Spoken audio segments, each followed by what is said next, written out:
All right, so let's get this show on the road. Hello, everyone. Hope you're well. Welcome to another edition of Math 1203, our Q&A session. Today's session is about going over the quiz that you just did a little while ago.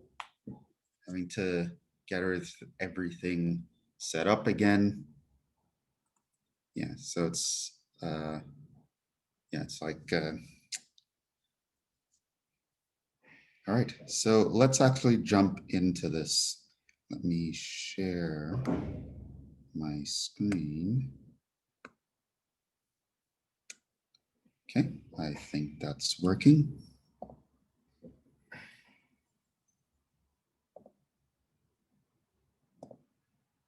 And let me make sure that I'm seeing the chat here, just in case anyone wants to chime in.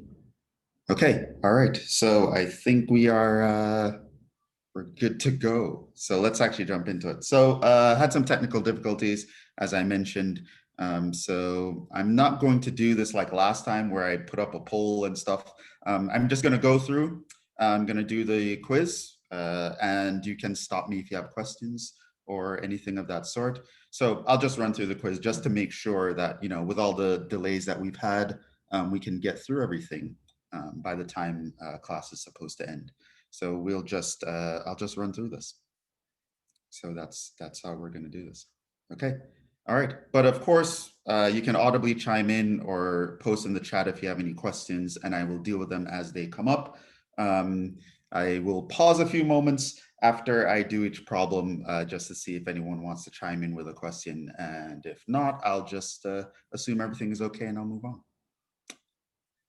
Okay, all right, that being said, that is the plan. Let's actually execute. So the first few questions, 1.1, 1.2, 1.3, 1.4, 1.5, these are all just about whether or not you know generic formulas. So nothing really to justify here. I'm never going to ask you to prove any formulas. So at this point, you just should know what these are. So the first one, the derivative with respect to x of something that looks like x to the n. Here, n is a constant. Hopefully, you know that that is actually this one right here.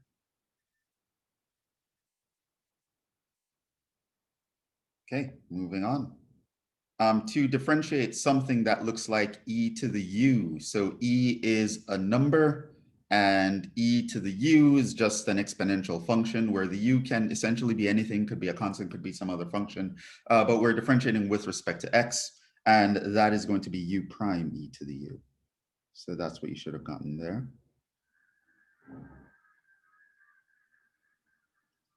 ln of u, we spoke about this last time as well. So the last session, we went through a bunch of these rules together. That's u prime over u.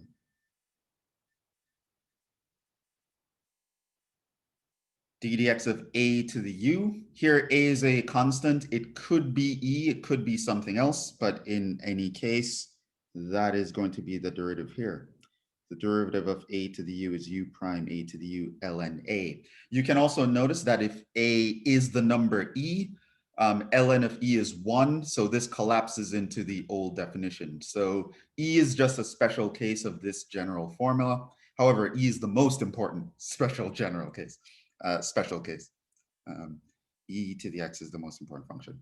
Okay, so the chain rule, that is the first one. Differentiate the outer function, multiply by the derivative of the inside. The second rule is the right side is the product rule. The left side, of course, was meant to throw you off. That should be f times g here. So the derivative of f times g would be that. For this one, the derivative of f divided by g would be that. That's called the quotient rule. And for this one, this is actually a true rule. This is called the triple product rule.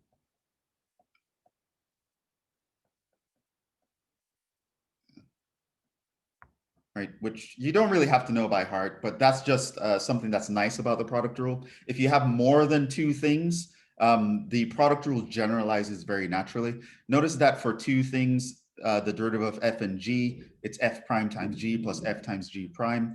Notice that what you're doing here is you're just taking the product, you're adding them together, but you're letting one guy be the derivative at a time. So in the first product for the product rule, and I'm focusing on this formula right here for now.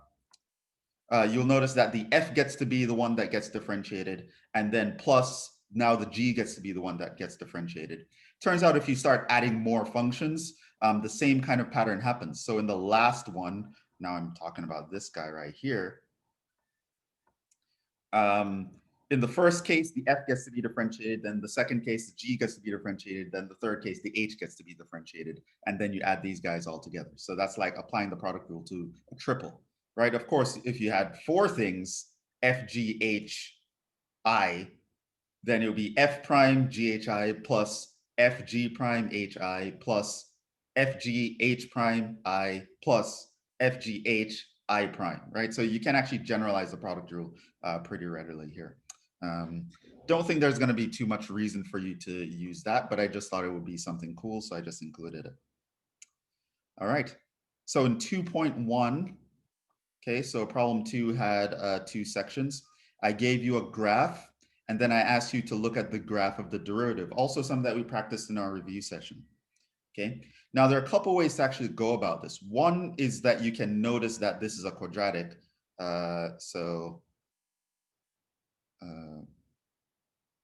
Couple ways.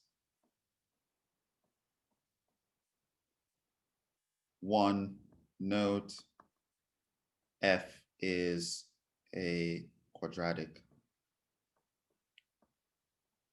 which means that f prime is a line, it's linear, okay? So, so that definitely gets rid of this last choice as an option. Definitely not. F prime must be linear. So by process of elimination, you can do that. Okay. Now, so you know it has to be a line, and then you can start to talk about, well, what would that line have to behave like? Well, you'll notice that the slope is changing, right? So the slope over here is different from the slope over here, different from the slope over here. So on the left side, you'll notice that the slope is decreasing. The function is decreasing, so the slope is negative.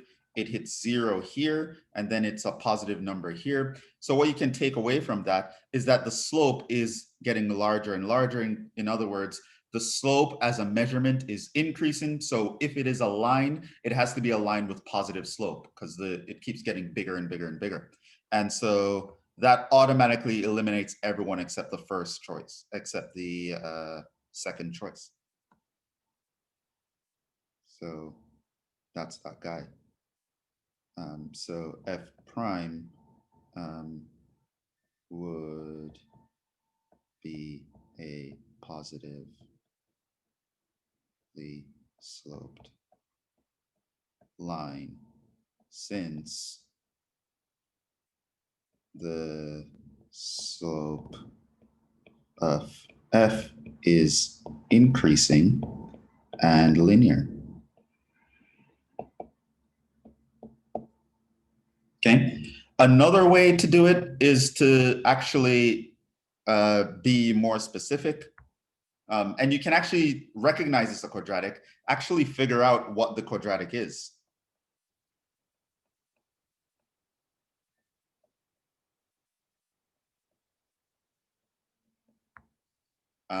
So you notice that the intercepts are, so from this, you'll notice what the intercepts are.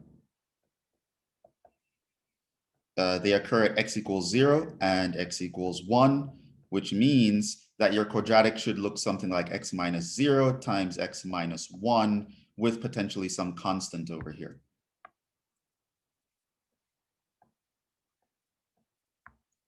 Okay, so if you look at ax, x minus 1, take a equals 1, and this works. And so what you end up having is that your f of x is just x squared minus x. And so your f prime would be 2x minus 1. And so you look for the graph that looks like 2x minus 1, and it's going to be that guy.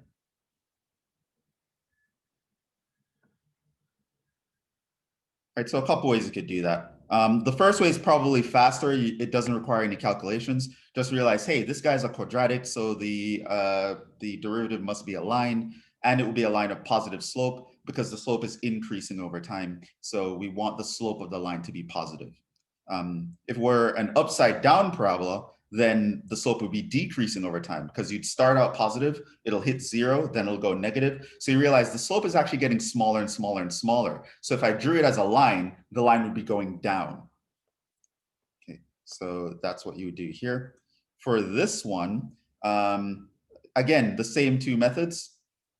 Notice that here we have a line with slope -1. You can figure that out. Over here, you have a line with slope 1. So that tells you here, the slope is always 1. So over here, f prime is a constant. Namely, it is -1. And over here, f prime is a constant. Namely, it is 1.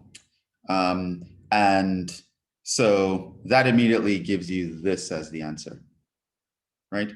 So on the left of 1, our slope is just a constant function that's at the level of -1. And on the right of 1, it's a constant function that's on the level of 1.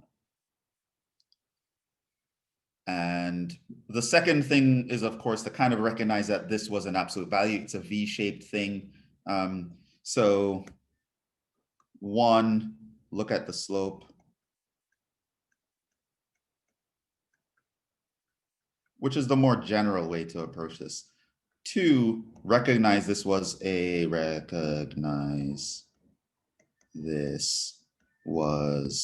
an absolute value function. In fact, this guy was absolute value of x minus 1. Okay. But either way there, you just look at the slope, right? Remember, the derivative is the slope. So if you find out how the slope is behaving, you'll know how the derivative itself is behaving.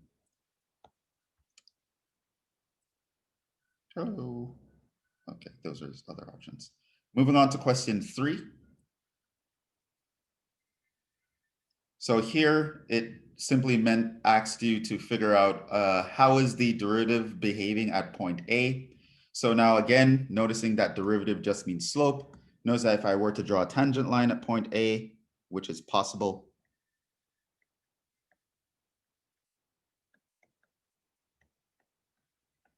it will have slope 0. And so that tells you 0 is the answer. Okay, so again, no calculations to do there. For quite a bit of this quiz, you had to do no calculations. It was just testing you on concepts. I believe about 12 points of the quiz. So out of 20, 12 of the 20 points was just no calculations, just do you know an idea of what a derivative is, what it means to be a derivative, how you would measure slope, etc., and just talking about graphs. So here is one where consider the graph below. So the next 3 questions, 4.1, 4.2, and come on, guy, load. Okay, 4.3 are all referring to this graph up here. Okay, so the first question asks, where does the derivative not exist for the above graph? Okay, maybe someone can chime in here. Tell me what x values you think the derivative does not exist for.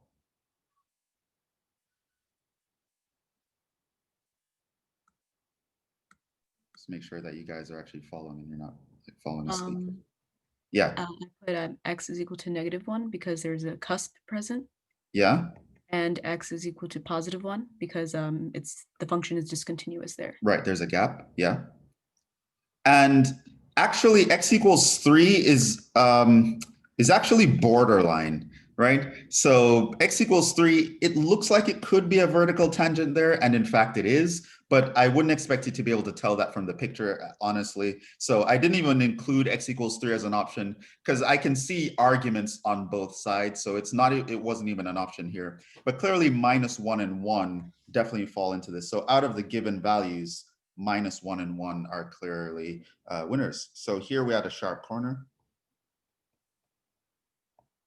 And here function was discontinuous.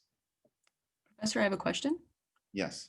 So when you were saying that 3, there's a borderline non-existent derivative there. Yeah. Do we have to take into consideration that every inflection point is a vertical asymptote, or no? Is that not always the case? No, that is not always the case. That's why I said it was borderline. Okay. Thank So you. it's possible that when you're passing through an inflection, you hit a vertical tangent line, but it's also possible to not do that, right? Okay. So it wouldn't be fair for me to actually ask people to visually know whether or not this picture hit a vertical tangent line. Because if it does hit a vertical tangent line, it would literally hit it at one point. Because if you do it for more than one point, then you're automatically not a function because you won't pass the vertical line test. So to see something going vertical for a single point, I don't think I can trust the human eye to actually do that. So that's why 3 was kind of borderline. It looks like it might go vertical, and I can tell you for sure that it does because I know how I constructed these functions. These were actually the arcs of 2 circles that I put together. So I attached one to another. So it actually does go vertical, but visually I wouldn't expect you to be able to tell that for sure with the human eye. So I just decided not to put option 3 in there at all. But clearly -1 and 1, you should clearly recognize those as points where the derivative would not exist. Where's the graph concave up? So how do we define concave up on a graph? Up like a cup. Up like a cup. Up like a cup. Right, so we want to look, where's the graph shaped like a smiley face? You can also recognize that concave down. This means down like a frown. So that's looking at this shape. So pretty much we want to look at our picture and know, when does our shape resemble something like a smiley face? It's not over here, we resemble a frowny face, right? Here we resemble like meh, right? And it's not really anything. Here we resemble a smiley face, and here we resemble a frowny face, right? So clearly there's one region in which we resemble the smiley face, that we're up like a cup. That is between 1 and 3, okay? So I just want to pick any x value that shows up. Any x value that shows up between 1 and 3. And so 2 is the only one that shows up between 1 and 3.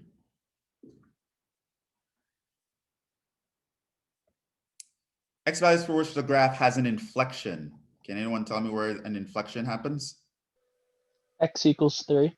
At x equals 3, right? That's where you switch from concave up to concave down. So clearly on the, if I look at the point x equals 3, on the left of that, I'm up like a cup, while on the right of that, I'm down like a frown. I switched from concave up to concave down on either side of that point.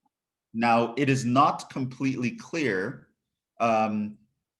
whether or not at that specific point the derivative exists or not. However, I do know the function is continuous at that point, and I switch concavity, and so this is an inflection point. So that's x equals 3. Right, and at this point, we're up to 11 points out of the quiz, so you're definitely past 50% here. So at this point, you're 55%, no calculations. And there's another problem that I asked that was straight up just knowing a concept. We'll get to that later. So roughly 12 points out of this quiz, you can get 60% without knowing how to compute anything, just by kind of knowing, okay, concave up means it's shaped like a smiley face, and the graph of derivative is really just figuring out what the slope is behaving like. Just knowing things of that sort will actually get you up to here, which is, I guess it was pretty nice. Okay, now we get to the first example where we actually need some calculations. Okay. So for the following two problems, so I give you a 5.1 and a 5.2. It's based on this function, y equals the cube root of x squared minus 2x. Okay. So the first one is find all values of x for which the derivative does not exist. Okay. So what I would do in this case is I would just find the derivative and see where it does not exist. Anyone can tell me quickly how I would find the derivative here? Chain rule. Chain rule, how do you apply it? Well, okay, so basically, since it's the cubed root, you could rewrite it as x squared minus 2x, all raised to the 1/3 power. Yep. And so y prime would be, differentiate the outer function, which is a power function. So you bring the power down, leave the inside intact, and subtract 1 from the power. Subtracting 1 is the same as subtracting 3/3. So 1/3 minus 3/3, you get minus 2/3.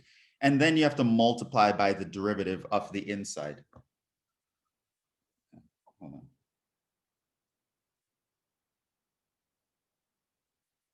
My headphones are also connected to my phone. And so every time I get a notification on my phone, it's like disturbing me. Okay, disconnected. Okay, then you multiply by the derivative of the inside. So we're going to take the inside and multiply by the derivative on the inside, which is just the power rule. So this is going to be 2x minus 2. We can clean this up a little bit. So we have 2x minus 2 divided by 3 to the cube root, or you don't even have to write it like that, but we can write this as 3 to the x squared minus 2x to the 2/3. Now, clearly, we know about the continuity of functions, so we already covered that. So we know that this function would only have a problem if the denominator is 0.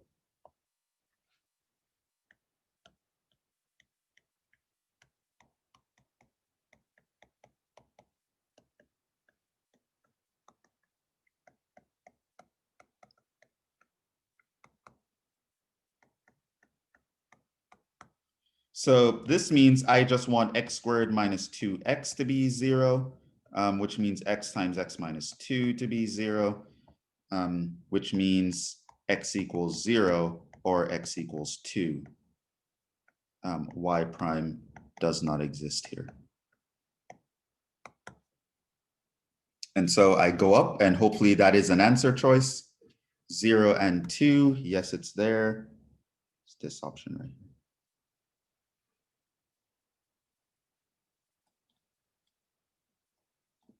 So that was 5.1. 5.2, it's this guy over here. It's based on the same problem. I repeated what the function was just for ease of reading.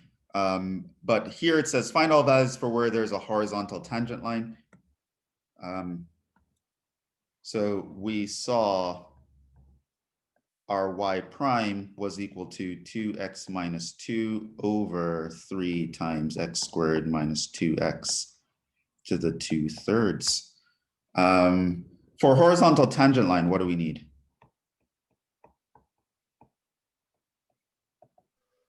It's where the numerator will equal 0.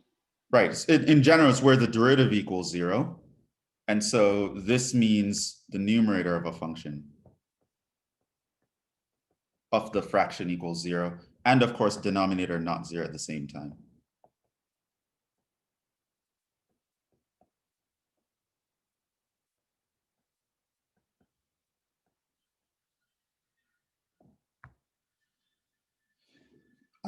And so, yeah, set the numerator equals 0. So this means that 2x minus 2 equals 0. So you get x equals 1. And we have that option here.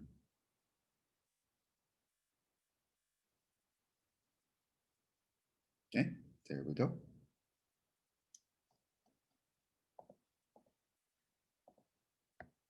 Now moving on to problem 6.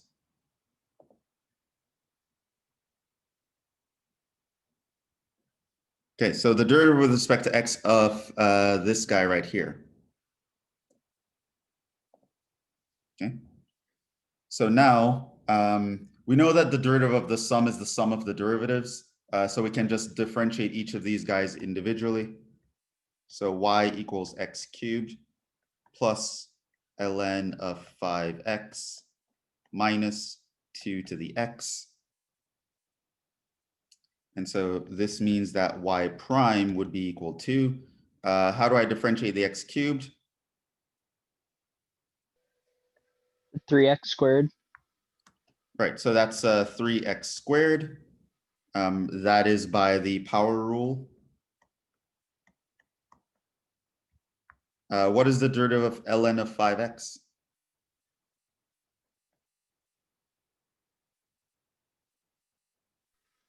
Doesn't it just simplify to 1 over x? It does simplify to 1 over x.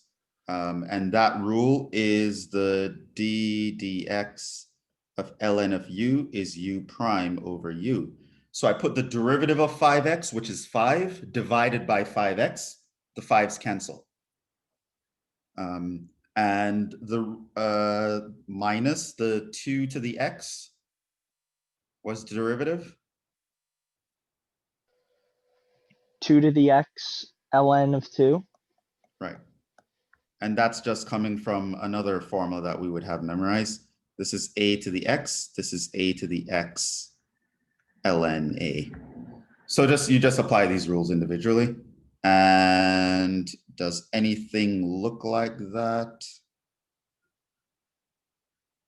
3x squared plus 1 over x minus 2x. Okay, so that's option D.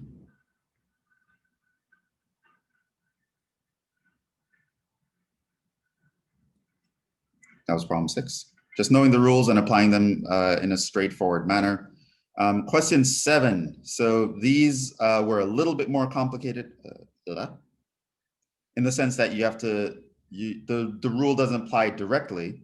However, they were simple enough to the point where I think you could have done each of them relatively quickly individually. So the first one, the derivative with respect to x of e to the x squared plus 5 is 2x e to the x squared plus 5. Agreed or not? Agree. Agree. That is true. Why do we know that is true? Because the derivative of e to the u is u prime e to the u. So I take the derivative of the power times the original function. What about the second one? Well, we can actually figure that out. So here we're looking at the derivative of x squared plus 5 to the 1/2. So this would, of course, use the chain rule. The 1/2 comes down. Minus 1/2 times the derivative of the inside. And so that would give us, the 2's would cancel. That would be x over the radical of x squared plus 5. Yeah, so that also works. What about this one? Well, this is the same as the derivative of x cubed plus 2x plus 1 to the minus 2. Applying the chain rule, I would get minus 2 times x cubed plus 2x plus 1 to the minus 3 times 3x squared plus 2. Isn't it to the minus 3 power? That is what I wrote. Can you not see it? No, like in the beginning when you oh, never mind. Sorry, I was looking at the right side. Yeah. So it is that, and so this guy becomes minus 2 times 3x squared plus 2 over x cubed plus 2x plus 1 cubed. And so that doesn't work. Look at this one. It's another chain rule.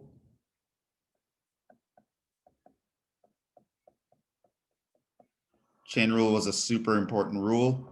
We actually use the chain rule to derive a lot of things, a lot of our other derivative rules. And so bring the power down, leave the inside alone, subtract 1 from the power, then multiply by the derivative of the inside, which is 8x cubed plus e to the x. And no, for this one, the square is on the wrong factor. So that's not true. This one, Well, I would think of this as the derivative of 2x squared plus 3x plus 1 to the 1/3. So bring the 1/3 down, leave the inside alone, subtract 1 from the power, multiply by the derivative of the inside. So this is going to be 4x plus 3.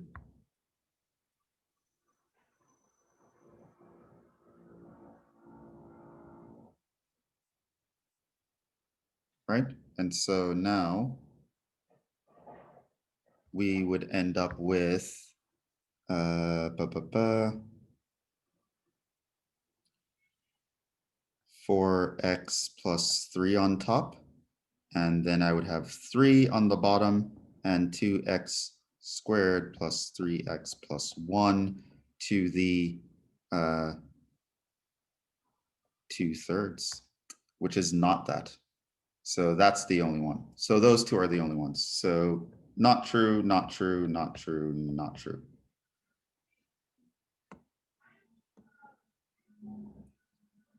Are we okay so far? I mean, only one person has been chiming in so far. Just is everyone else okay with what we're doing? I have a question actually. Yeah. What's up? For 1.4, can you like explain it again? Because I 1.4. yeah, sorry, it's way back. Like, why didn't you stop me way up there? Okay.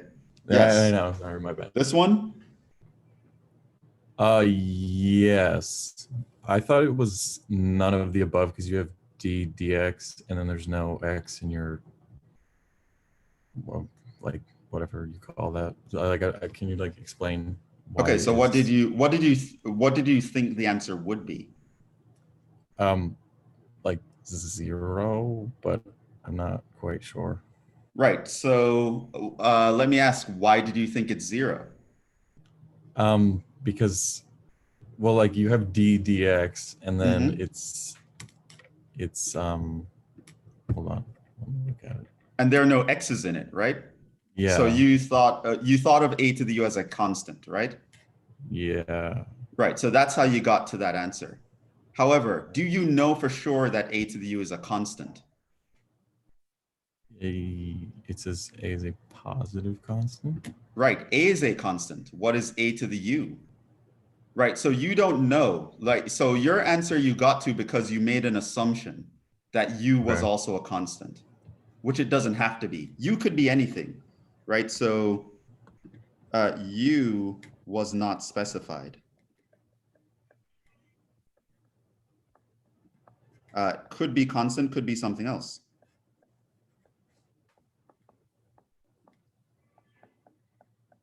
It could be x squared for all you know, etc.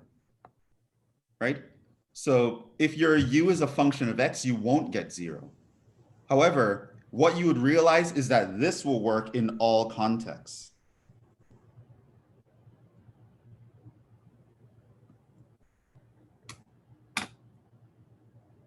Right? So even if someone were to give you the information that u is a constant, your u prime would be 0. And so that option would actually give you the 0 answer. However, Okay. if someone told you the information that u was not a constant, like say u was an x cubed or u was an x squared, then this would still give you the answer. So the issue you had here is you made an assumption that was not given to you. So Okay. just because your a is a constant doesn't mean that your a to the u is a constant. So it's Okay. so that was the issue. Okay. So on one hand, you made a mistake, but it wasn't a bad mistake. You made that mistake because you made an additional assumption. However, with your additional assumption, you'd be correct. Like if it was in fact you had nothing to do with x's, the answer would be 0. Okay. But you don't know that for sure. Okay. So this here is a general rule. It is one of the rules that you guys were to memorize, and I believe I put it in the it was in the review last time as well. But yeah, you made an additional assumption on the u, and that was the issue. All right. Thank you. Okay. All right. let's keep going.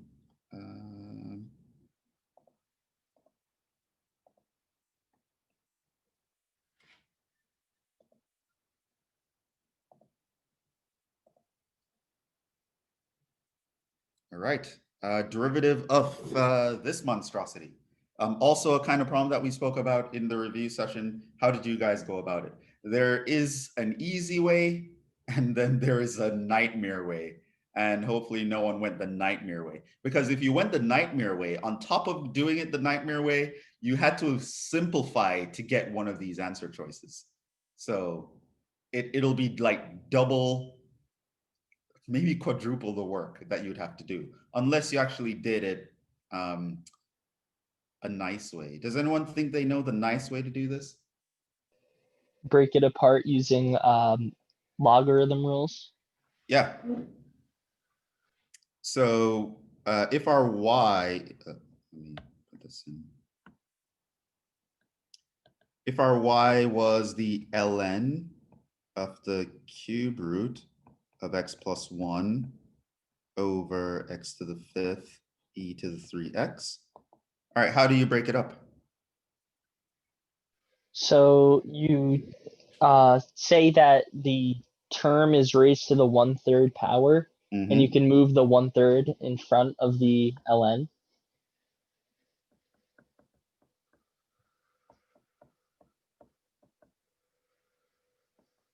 Right, so there's a rule that says powers can come down and be multiples.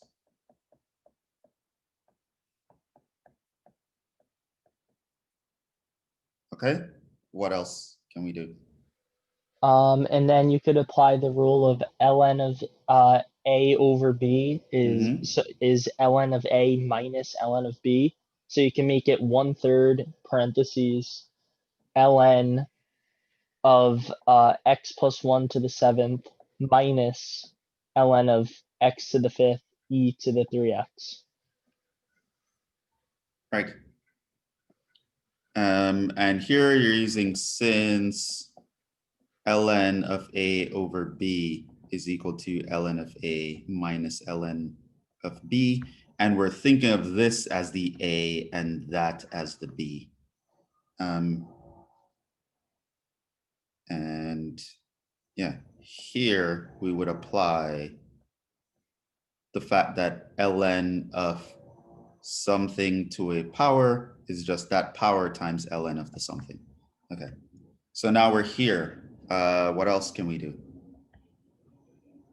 You could break up the second ln term using the addition property or multiplication property, whatever Okay, it's yeah, and that becomes?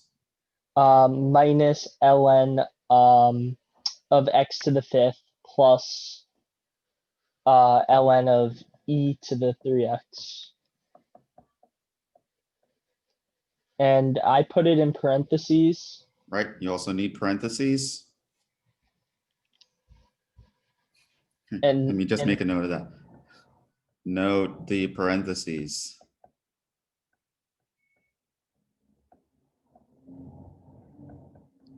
Right, so everywhere that we've been putting in parentheses so far, it's super important that they were there. So at minimum, you should have the amount of parentheses that I currently have. Okay, keep going. And then just for the rest, the exponent terms to the front of the ln's. Right, you apply the very first rule we used again. So in the first situation, the 7 can come down in front. In the ln of x to the 5th, the 5 can come down in front. And what about the ln of e to the 3x? Well, ln and e cancel, so you could it'll just become 3x. So that's just 3x. Right, and so that is 3x. And so now we're in a situation where we can get the derivative a lot easier. So we just go and differentiate term by term. So this is 7 times the derivative of ln of x plus 1. The derivative of ln of x plus 1 is 1 over x plus 1 by using the u prime over u formula. Minus 5 over x because the derivative of ln x is 1 over x. minus 3, because the derivative of 3x is 3 by the power rule. And if we were to multiply this out,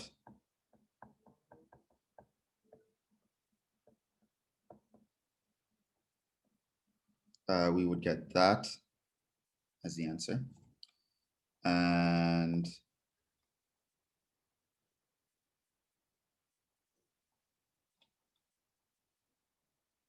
that's the last option.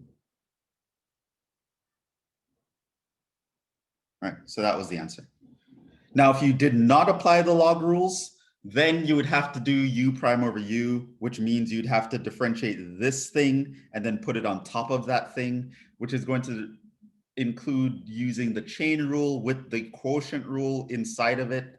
And for the denominator of the quotient rule, you would need to use the product rule to differentiate it with the chain rule again because of the e to the 3x. Like, it would be a nightmare to actually go through and differentiate this.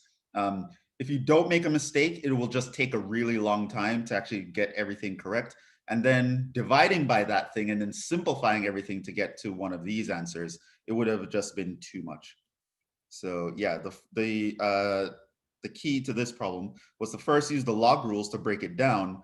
Once you get to this point, taking the derivatives becomes trivially easy.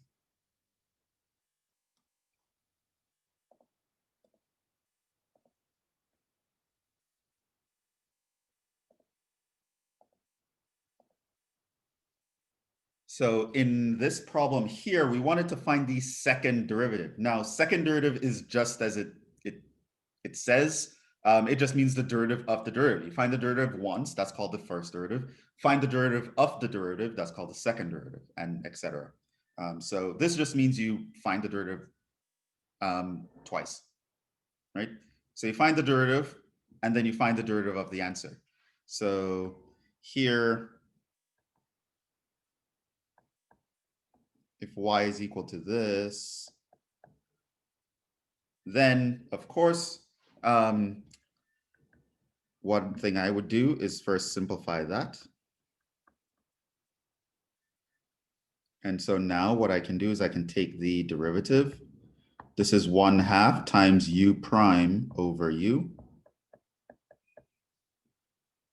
So if this guy here is u, this thing here is u prime over u. The 2's would actually cancel here. And so that gives me the first one.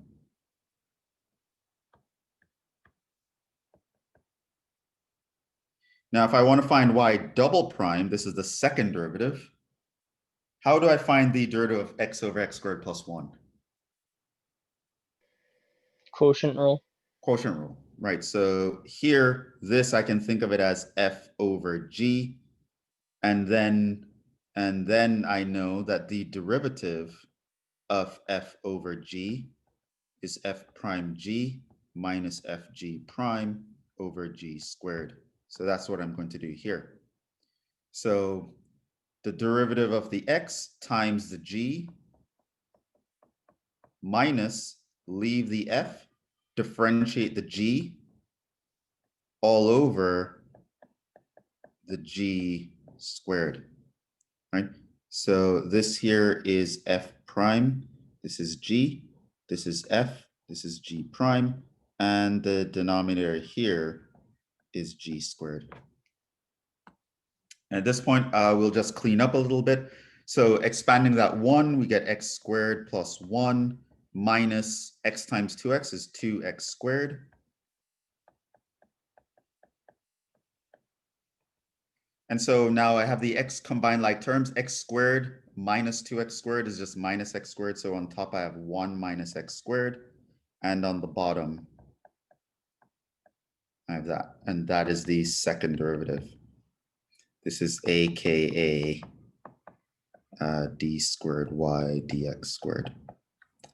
And that is our answer here. So does that guy show up? It looks like choice C.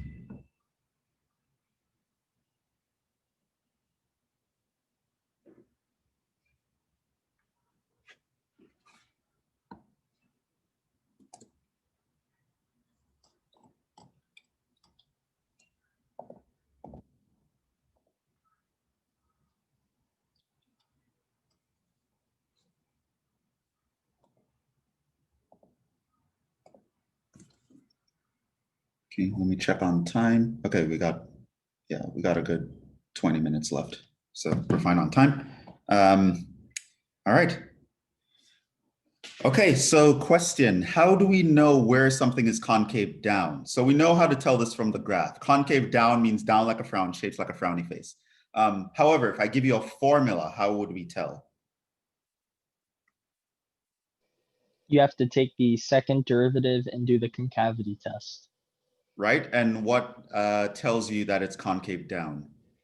It's concave down so you have to find the zeros of the second derivative, and then that's your might be a point of inflection. And use that point, and then you have to take some value to like negative, but like lower To the than left it. and the right of that yes. value, yeah. But what And indicates concave down? concave down is if when you plug in a value to the equation of the second derivative, if it is less than 0, then it's concave down. Right. So that's how I want you to think about it. Right. So this is so this means not f, y double prime is less than 0. So when you think of concave down, I would want you to think of it that way. Just second derivative is less than 0. Concave up means the second derivative is greater than 0. The process that you were describing to me just now, I would think of it that way if the goal is to find inflections specifically, because that's the one that tells you, oh, you have to go to the right and the left and check the sign on either side, right? It's too much to think about just for, is it straight up concave up or concave down? So everything you said was correct, but it's just, thought-wise, it's overkill, right? So you just want to know concave down means the second derivative is negative, concave up means the second derivative is positive. If someone were to ask you, where are the inflection points, or is this an inflection point? That's where I would go full on, oh, I need to do the concavity test. I need to draw up a number line, find all where the second derivatives are zeros, test points in between them, and noticing if it's switched from either side, then I can know, oh, it's an inflection. If it's continuous at the point and it's the second derivative switches value on either side, that's how I know it's an inflection. You don't really need to go through all that just to determine specifically concave up or concave down. You just find the second derivative, figure out where it's negative. And yes, that includes drawing a little interval and testing on that. But I would just, as a thought, if I'm reading a question and I want to interpret it quickly, concave down, that's how I would interpret it. Yeah, so I know I need to find the second derivative and I need to figure out where that guy's negative. So if my first derivative is xe to the minus 2x, then my function is xe to the minus 2x. My first derivative is, I'm going to use the product rule. Differentiate the x, leave the e, plus leave the x, differentiate the e part.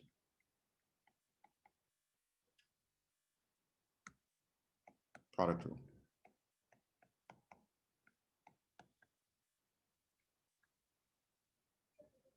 Okay, so this becomes, let me just clean it up a little bit here.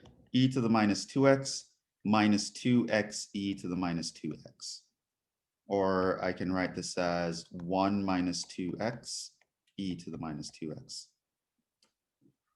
Not completely necessary for you to factor it like this at this point, but because I know I want to take a second derivative, I'd rather do with one term than two, and that's why I did it here. But you don't have to do this. But knowing now that I actually want to take a derivative again, I do again apply the product rule. So it's a derivative of the first part, leaving the second part, plus leave the first part, differentiate the second part.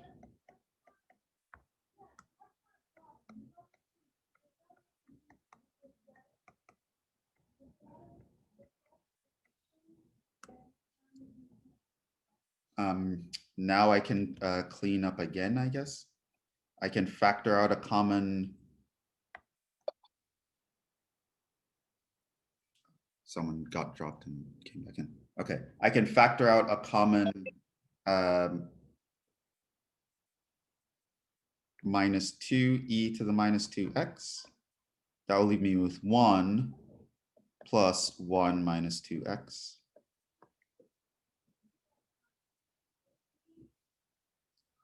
So that leaves me with -2, 2 minus 2x, e to the minus 2x.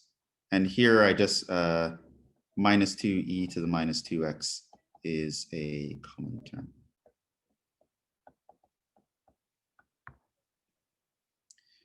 So this means my second derivative equals 0 would mean that this guy equals 0, which means because the exponential is never 0, 2 minus 2x must equal 0. And so that means that my x must equal 1. So now I just test out on the number line. So I can try test 0, test 2. Now the e to the minus 2x is always positive. So this will be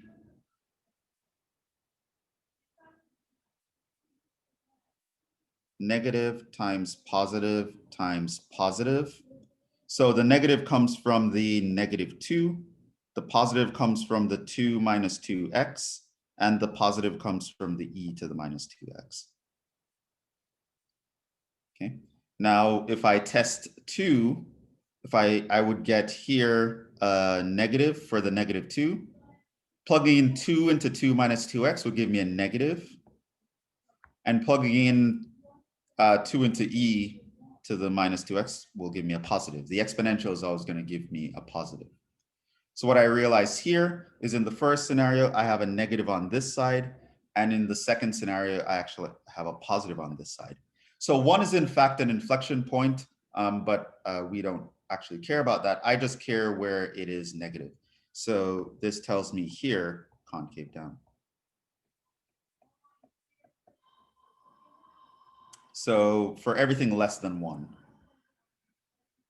So that is this here.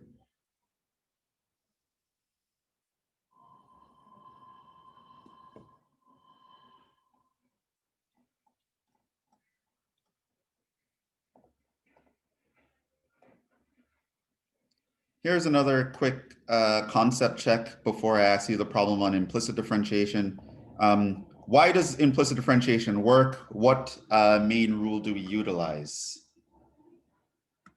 So someone can chime in here because it's just Chain rule. chain rule, right? So in implicit differentiation, when it has two variables, x and y, and we want to find the derivative with respect to x, you'll notice that what we did is every time we differentiate a y term, you multiply it by y prime.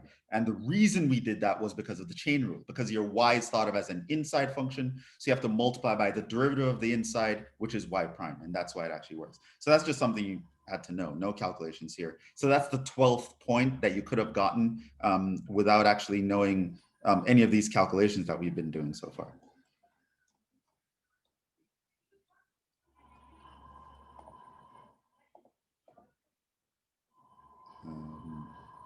So yeah, so just knowing the concepts alone, you could get a D in this quiz. So you could pass just on concepts and not know any calculations.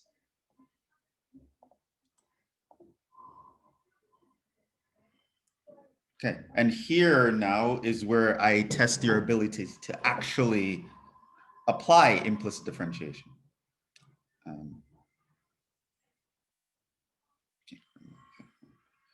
To actually apply implicit differentiation. So we have xy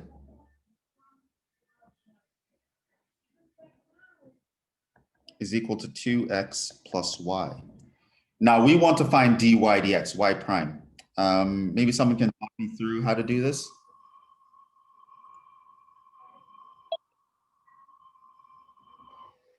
So on the left side of the equation, you have to use the product rule.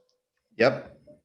So it would be derivative of the first. So it would just be 1 times the second term, which is just y, plus the derivative of the second term, which would just be y prime or dy dx, either one. And then just times x. And then on the right side, the derivative is just 2 plus y prime. Right, derivative of 2x is 2 Derivative of y is y prime. Or you can even think of it as 1 y prime if you wanted to. So we didn't have to go too crazy here. And so at this point, you just want to solve for the y prime. So you just isolate it. So I have xy prime. I can subtract the y prime, move to that side. And on this side, I can subtract a y. And so here, factor out the common y prime. And so your y prime is equal to 2 minus y over x minus 1.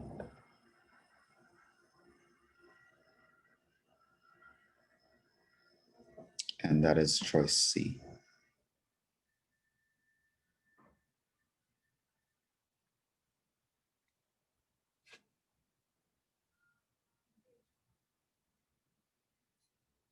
Okay. So that was not so bad. Yeah. So now we have the bonus problems. And I have of a 10 minutes. question on the Yes. implicit difference. So like when you finish solving it, how do you find like the tangent line? Like the slope of the tangent line? You'd have to plug in a point. So someone would have to tell you where you want to find the slope of the tangent line. And then you just plug in the point.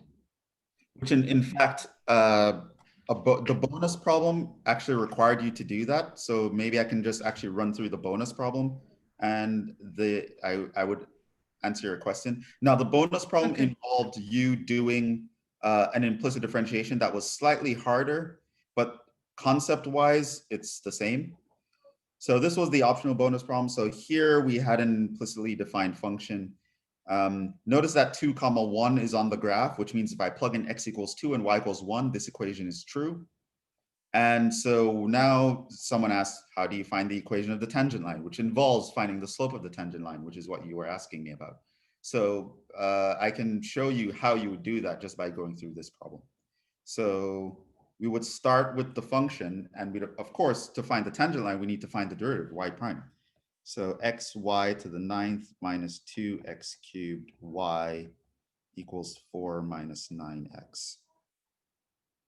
Can someone tell me how to find y prime here?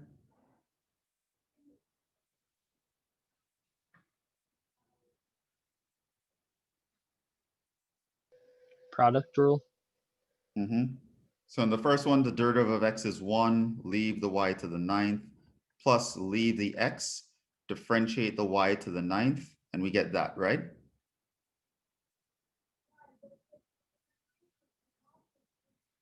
Yeah, agreed? Agree. No. It's you since it's a y, you have to apply the chain rule. So it'd be 9y to the 8th y prime. Right. Every time you differentiate a y term, you put a y prime there because of the chain rule, right? Minus, now you differentiate the first term, you get 6x squared, leave the y, minus, so you leave this guy, differentiate the y, you get y prime. On the other side, the derivative of 4 is 0, the derivative of 9x is minus 9. Okay, now just as last time, we actually care about the y prime. So I'm going to leave the terms with y prime on one side. So I have 9xy to the 8th y prime minus 2x cubed y prime. And everyone else I'm going to bring to the other side. So I'm going to add the 6x squared y. It takes care of this guy, this guy, this guy. And I'm going to subtract the y to the 9th. That takes care of this guy. And then there's the minus 9 that was left over here. So that's minus 9 right there. Here, y prime is a common term. Factor that out.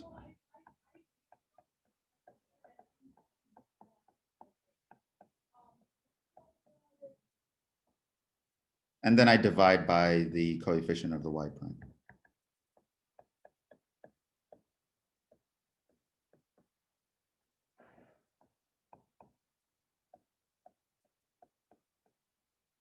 So this is the y prime, right? So this gives slope of the tangent line.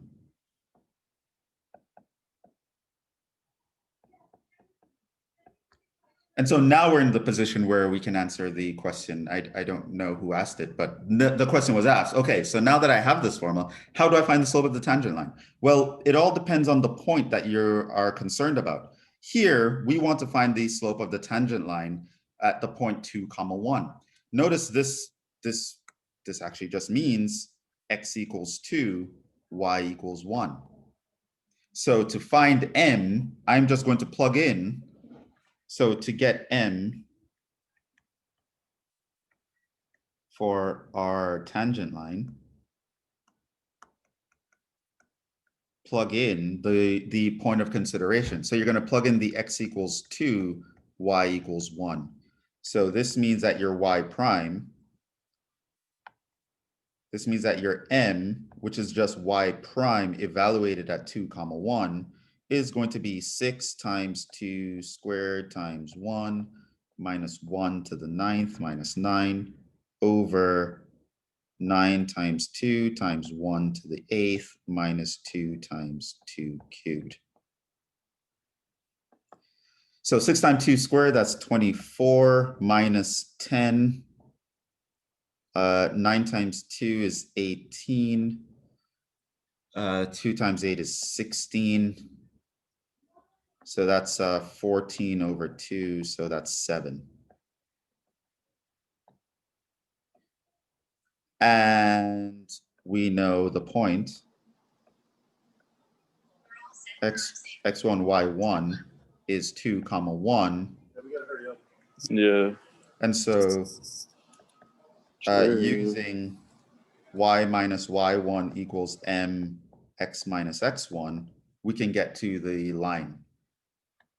So this is y minus 1 equals 7x minus 2, or that's 7x minus 14. And so y is equal to 7x, add 1 to both sides, minus 13. And I go up here. Option D.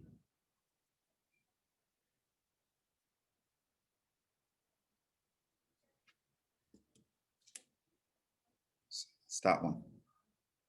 So hopefully that answers your question. Does that answer your question on how we would actually go about doing it? Yeah. Yeah, so to take the problem further, you do need more information. Someone has to tell you what point you're interested in, or you would have to know specifically what point you're interested in, and then you just plug in the numbers. Except instead of before where you only had to plug in the x value, now you have to plug in both the x and the y value. In general, when you're doing something where you need implicit differentiation, you would need to plug in both the x and the y value.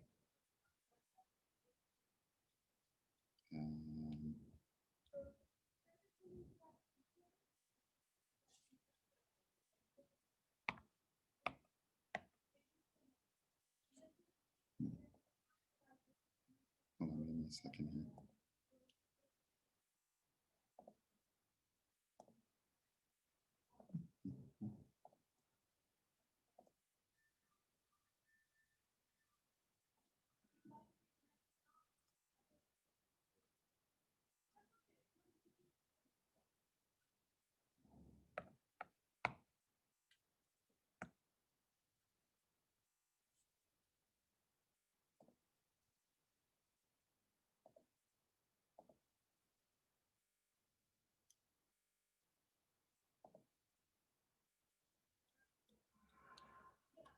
We're misbehaving again.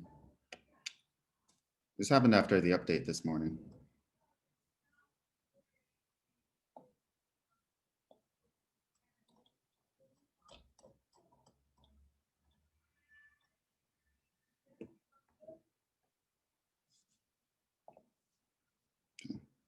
To fix it, I guess.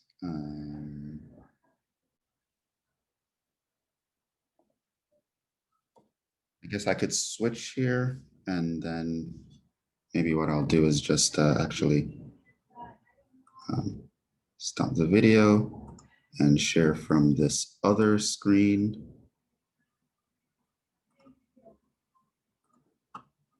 But yeah, that's annoying. It started misbehaving after the update.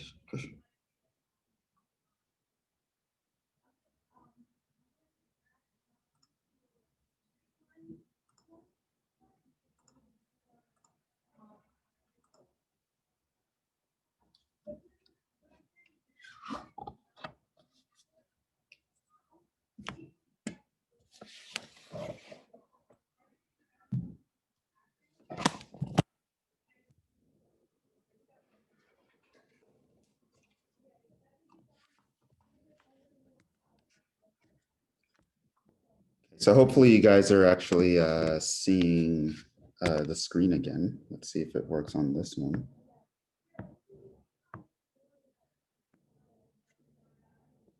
Okay.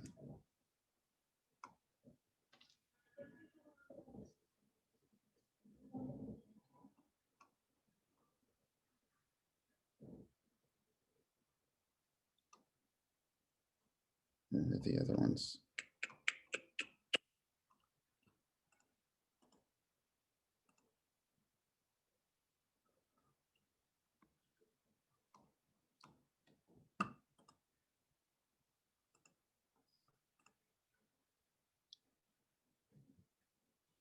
Okay, so for this one, a couple ways you can do this.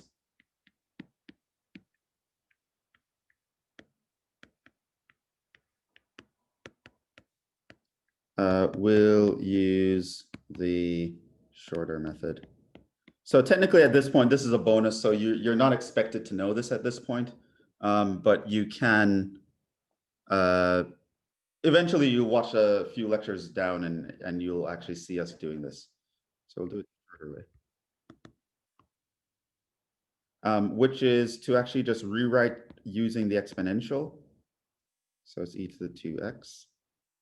So here, I can rewrite anything as e to the ln of that thing. I can use the log rules to move the power down.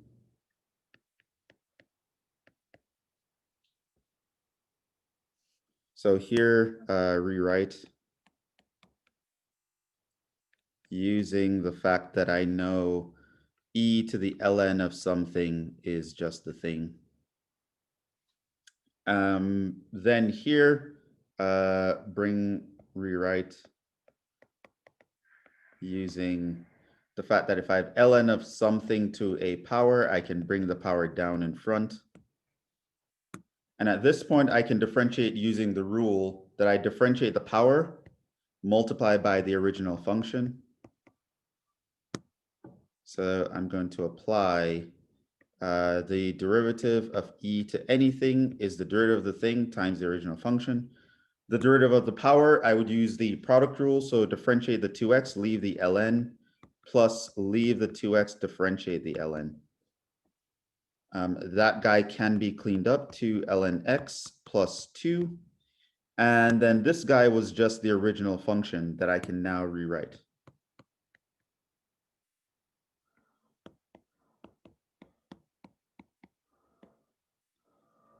So this is a technique I teach you after log differentiation. So log differentiation or this can be applied. And here, that seems to match up with this guy right here.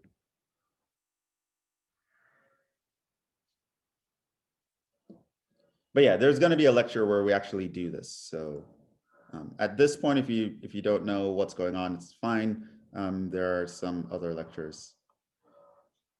These are bonus, so they're from future lectures. Another thing you're going to learn is, again, we can do this manipulation and then apply something called L'Hopital's rule, which I'll talk about later on. So that would be the solution here. But again, at this point, I don't expect you to actually know this, so I'll just quickly go through it. And then in hindsight, you can come back and see this later. So here we have the limit as x approaches 1 from the right. So it means that your x is always a positive number. And again, I can do that thing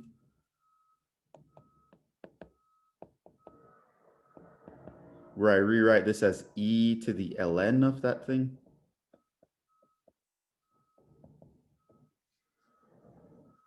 This allows me to bring the power down in the top.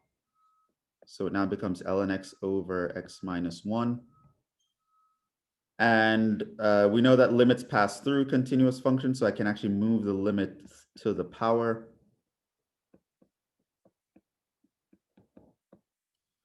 One thing I would notice is that this, as x approaches 1, the numerator would approach 0 because ln of 1 is 0. And as x approaches 1, the denominator would approach 0 because x minus 1 would approach 0. This is what's called an indeterminate form.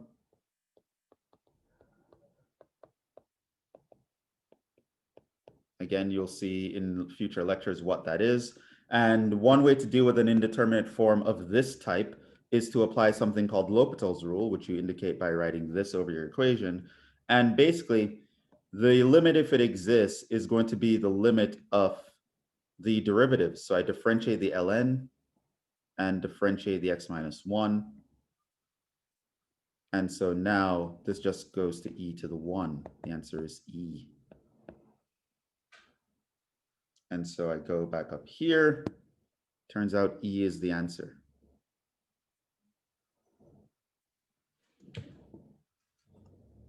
So that is that. That's everything. So again, the bonus, you don't need to know this at this point, but if you went ahead, you may have seen something like that, and that would allow you to actually do these problems. So with that being said, we are going to stop there.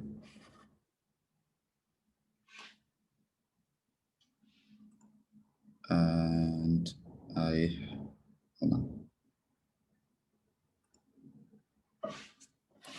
Okay, I have a question here. Do bonus points from previous quizzes carry over to future quizzes? Yes. So the bonus points are extra.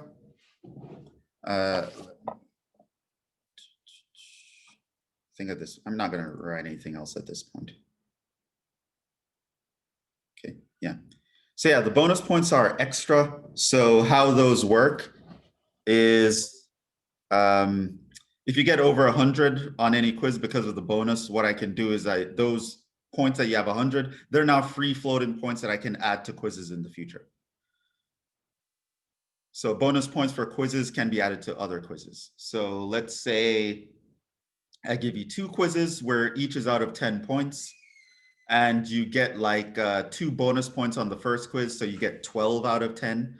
So I'll put that in as a 10 out of 10 on your report card, but you'll have these 2 free points that you have. And let's say on the second quiz, you get an 8 out of 10, right?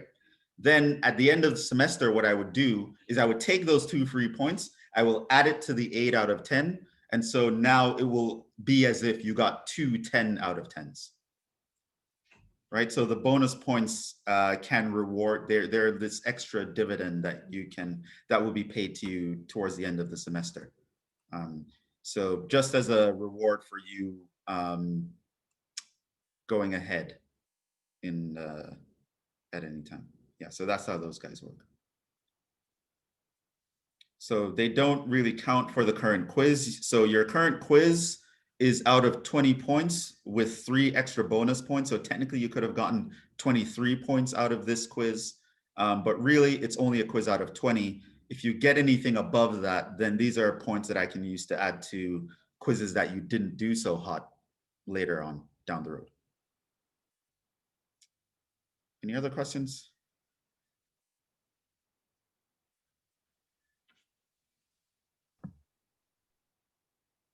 I have a question. Yeah. Will we still be meeting on Zoom next week after the exam? Yes. Is the exam next week? I think so. I have it on my thing schedule. Yeah, the exam is the 7th. Right. So it'll cover everything you've done up to this point, plus whatever lectures you would watch today. So this is actually, let me double check the dates and check everything.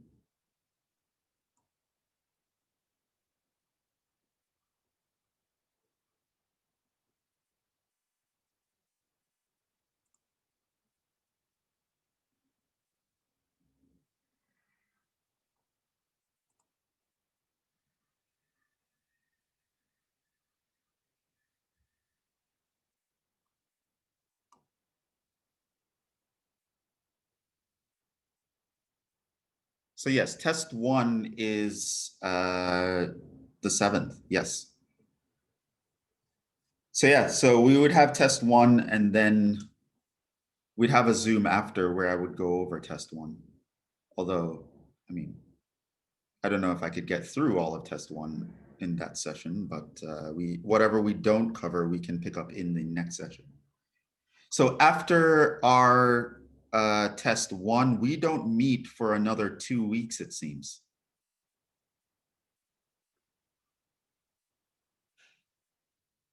Okay, so hopefully you're aware of that. So we're going to have test 1, and the next time I see you is going to be 2 weeks after that. So our next session is 10/7.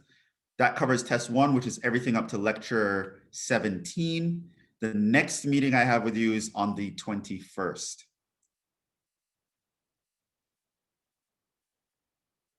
So yes, that's correct.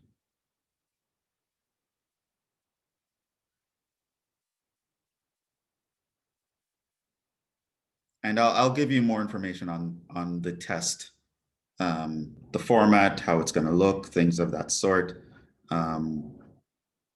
by this weekend, I guess. So again, something that I do want to reiterate here, for tests, it's going to be slightly different from quizzes in the sense that you will have to justify your work. So make sure you have equipment in order. Make sure you have a working webcam. Make sure you have access to the minimum of phone scanner, so you can actually scan your work and upload your work and do all that stuff. So the test will be a little bit more robust than the quiz. You will have to justify your response to certain questions.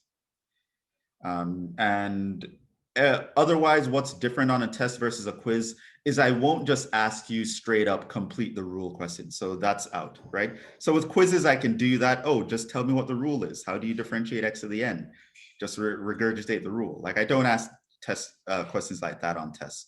So a test would feel more like those questions where you either answer based on a concept from a particular example I give you, or you actually have to do some calculations. And then you'd have to scan your work and upload it. So that's how the test is going to feel different from the quiz. The length is going to be somewhere between an hour and a half.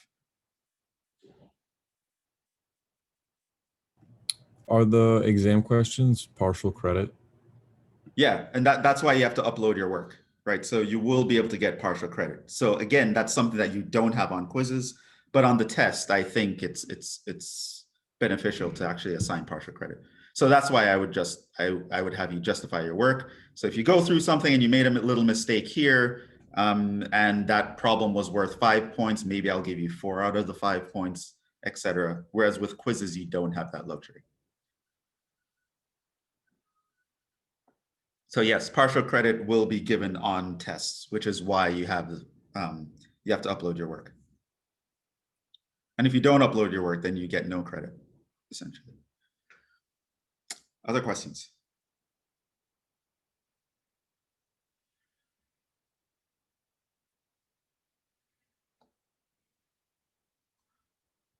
I have the chat window open on the other screen. Yeah, so yeah, it'll essentially be a live exam. So you will just log in, it will be on Gradescope just as always. So you'd log into Gradescope at the beginning of class at 8:30, and you will take the exam. And then you'll see how we'll meet afterwards.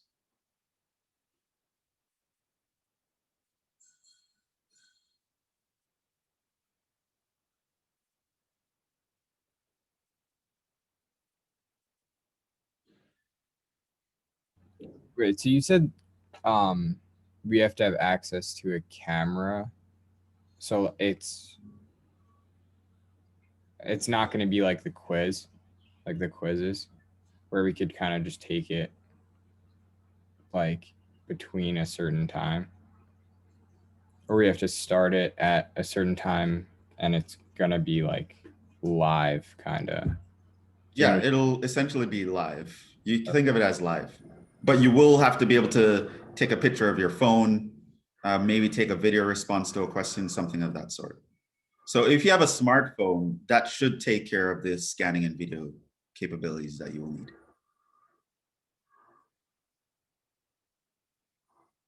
All right, Daniel, I'll see you later. So Thank you. we're Have a good- definitely out of time. So I think I'll wrap up because some people need to go to other classes.